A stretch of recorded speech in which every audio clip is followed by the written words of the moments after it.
Welcome back to Chow Time Pod. It's your host, Red. Got a video today from a life of abundance. TikTok's most disturbing moments. Please guys drop down below. I really appreciate that. Let's get that chow. It's chow time. What would I have to do to get put in some handcuffs? Get arrested. What could I do here? Make a series of bad choices. Got any recommendations? No. Sexual harassment right there. Fuck, dude. You ladies know what to do. Do you want to press charges? Sorry, dude. You like work for the event or something? You look spankable. Guy's confused. You guys allow that? Don't be rude and violate other people's privacy. That's not okay. What if I liked it? What if I liked it? Men are such trolls.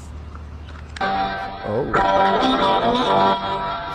Men, we are divided by nations, but united by our thoughts. Yeah. That gum job is about to be a smooth operator. Shorty, how old you is? 9086. 13. You're 13? You need to get off this app. There's pedophiles. I know. But they're just mad. I'm not mad. I know.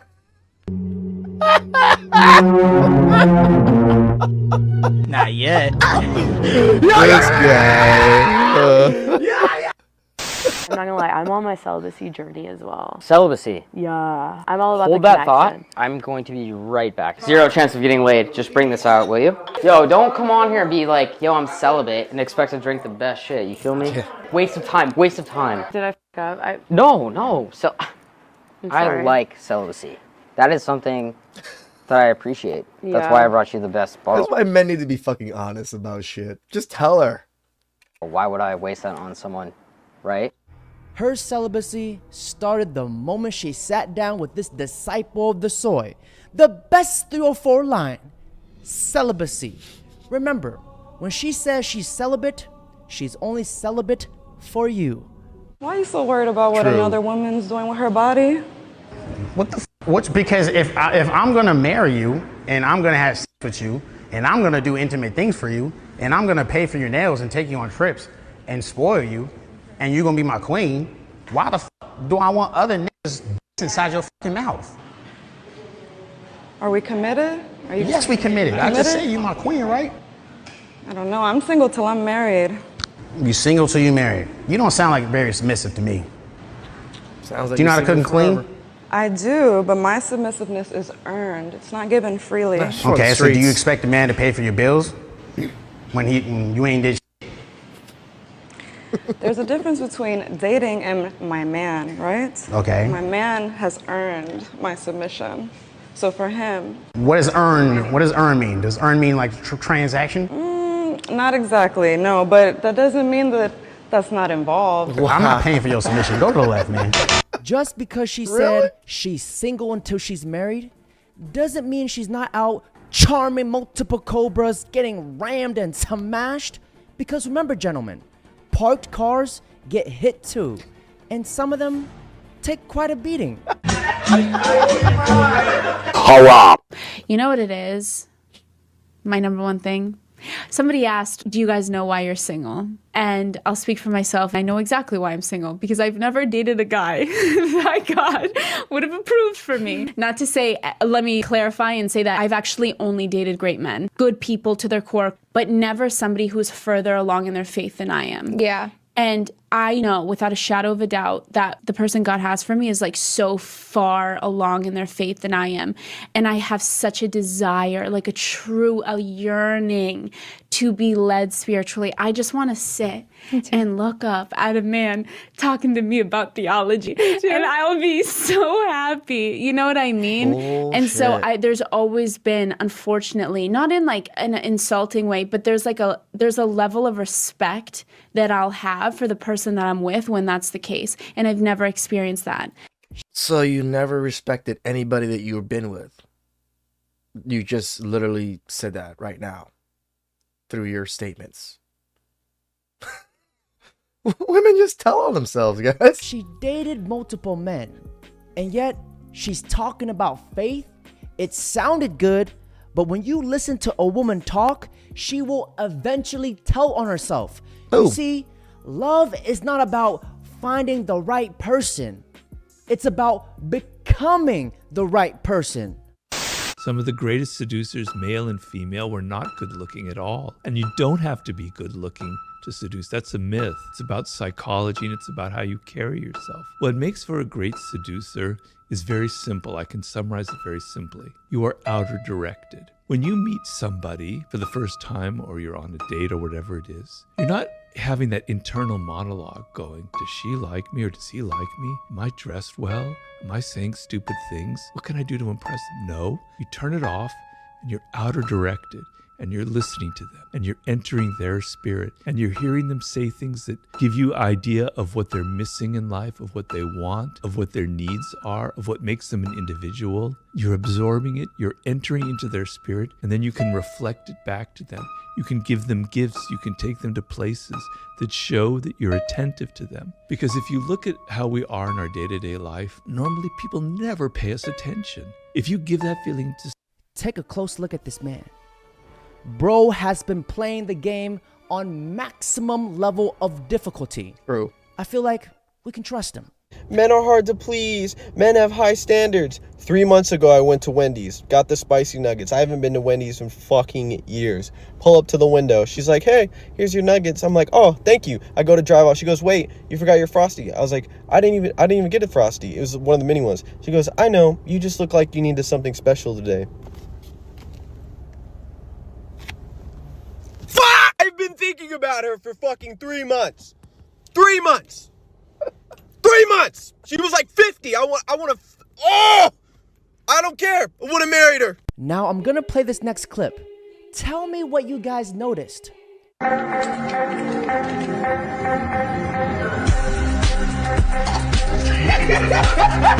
So what did you guys notice? It was pretty much nothing, but for the simple fact that he chose to stand up after his wife's death because his wife has probably been weighing him down his whole life. I'm just kidding.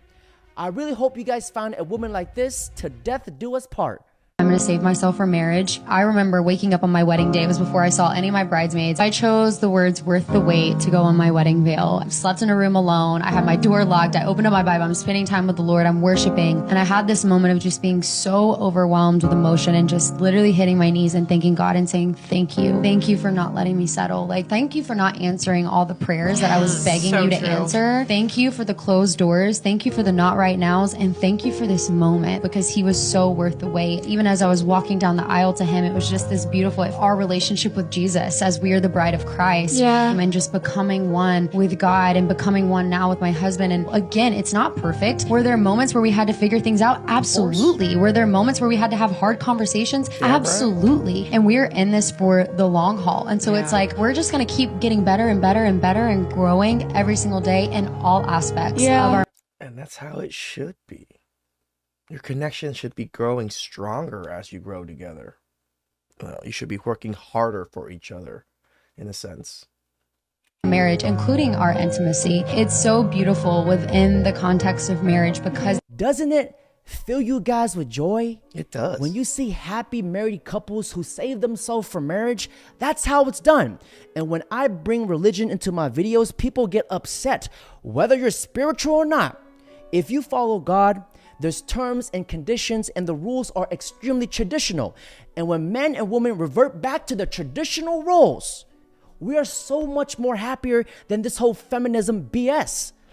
Again, I'm not Christian. I'm actually a Buddhist. So even though people talk about God, people talk about Christian faith and stuff, I have no issues with it because most faiths are very similar. We teach very similar things to the people.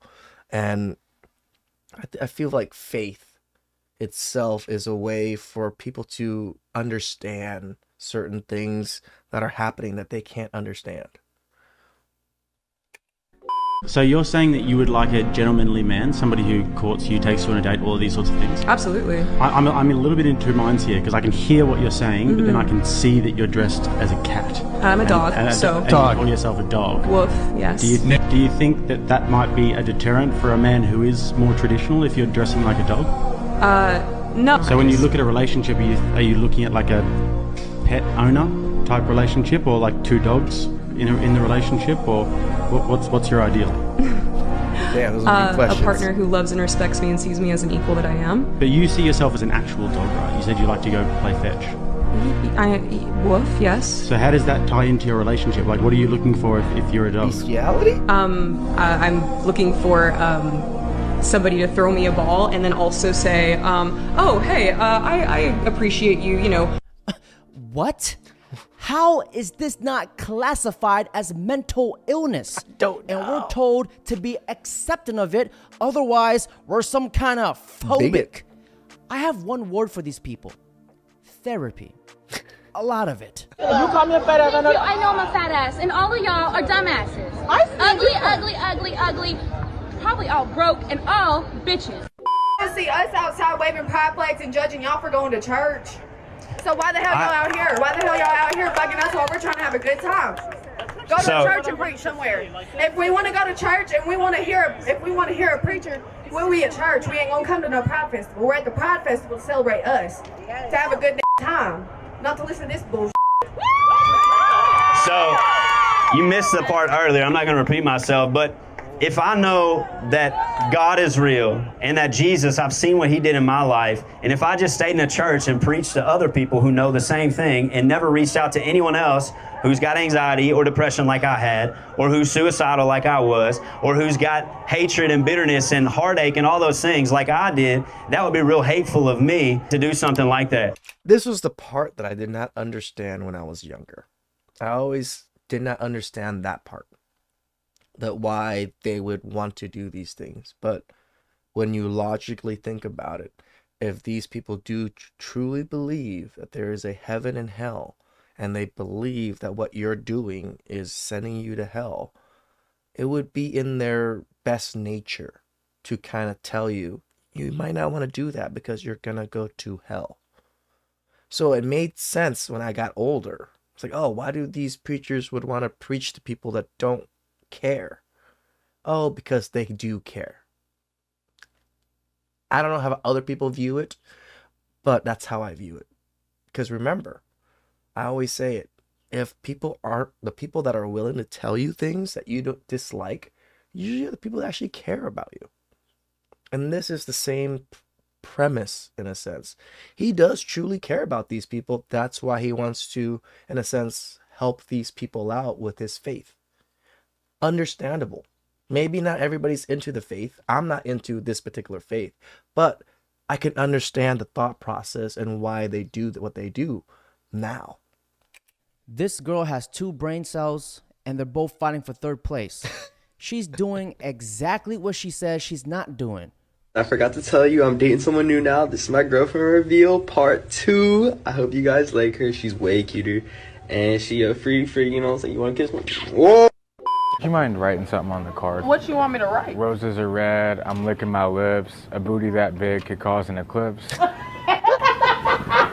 That big? It's so It's big. gonna block out the whole sun. It might come tomorrow. This man is crazy. Do you think it's gonna work? Let's go. You have to be able to handle it, okay? I get in there like... Not motorboating. Oh, it's beautiful. Here you go. He done cracked me up tonight. Try tipping me down there. You would write something on the card for me? What? Roses are red, violets are blue. Those titties are fake, but my love is true. If she can take a joke, then do it, Casey. Oh, it's not a joke. But you know, she might think it's mean saying her titties is fake. Well, they are. If you don't think she'll be offended by you saying that, I think it's funny. Would it work on you? No. Gotta love a public prank where no one is being hurt or harassed. Just good laughs and good vibes. That's what life is all about. Now, ladies and gentlemen, that's it for today's video. Don't forget to like, comment, subscribe. But before I end this video, let me leave you guys on a positive note. They see I don't party. I don't drink. I don't smoke. I don't go out. I don't party. I don't hang out with the guys. I rarely go out. I will. Same. I do smoke. I admit I smoke the reefer here and there, but I don't go out. I don't party. I will go out to eat. I'll like once every so often, like twice a week or 3 times a week. But other than that, I don't do anything else other than focus on YouTube, focus on my jobs, and then focus on expanding YouTube and expanding. Like, I've been working on my merch store. I've been working on a couple other things.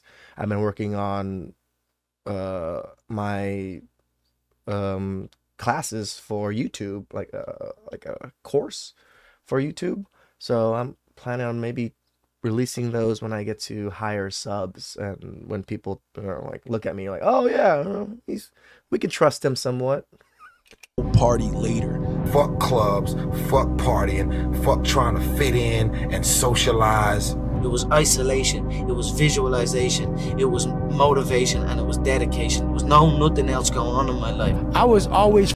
There's one thing when you're with a lot of people and they see you do, I will say, great things or things that are hard. People always try to make it easier for you. People are like, oh, don't worry about it. You didn't hit your monthly goal. It's okay. You still did wonderful. You grew a lot. Like, no, motherfuckers. You don't understand. I didn't hit my monthly goal. That means I failed. It doesn't matter if you don't see me as a failure. I see me as a failure.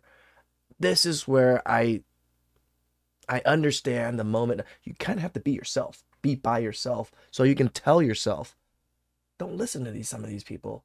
They're the weak ones. They're the ones that think it's okay to fail on your goals. They're the ones that think that it's okay to not reach your goals. No, it is not okay, man. When you set a goal and you don't reach it, you punish yourself. That's how it works. I had a goal this month, or last month. I did not hit the goal. I had a special gift lined up for myself. Like, you know what? If I reach the goal, I will buy myself this gift. And I straight up told myself, nope, I can't get this gift now. This gift is now invisible to me because I did not reach that goal. I'm not making this gift the next goal for the next month because I already failed this goal. So I need to do better. Either I need to readjust my goal for the next month to make it so I am where I am, or I need to rethink my trajectory or push my trajectory to where I want to be. Those are what goals are for. It's for you to see yourself within that goal and how far are you from it. If you're not that far from it, which I wasn't that far from it last month, I was very, very close, but I didn't hit the goal I set out to hit. I'm not saying that I'm a fucking complete failure, but when it came to that particular goal, I failed. So I must readjust my goals to fit my next month to where I can achieve my goal. Remember, guys, don't have these people around you make you feel soft and weak about things. No, you need to be harsh on yourselves to be successful.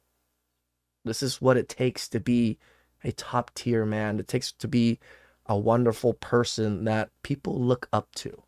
Maybe you guys don't have those goals, which is fine. I have those goals. I would love for you guys, for men to look up to me. Not saying I'm the best person, but at least, you know, people see me and view me as a good person to even emulate. That would be wonderful in my eyes. Forming this kind of separation. I'm a big time introvert. You know, I do my job and I don't want to see your fucking ass again. I always felt like if other cats was out partying and I was home studying, I would have an edge. Shout outs to Life of Abundance. Like I said, guys, sometimes people make you weaker because they are themselves weak. So they tell you weak things because that's what they know. But to be strong, you kind of have to understand yourself, understand what's going on, and understand your goals. And then reach for those goals. Doesn't matter who the hell's pulling your hands down. You just keep reaching. Please like and subscribe down below. I really appreciate that. And I'll catch you guys next time. Ciao.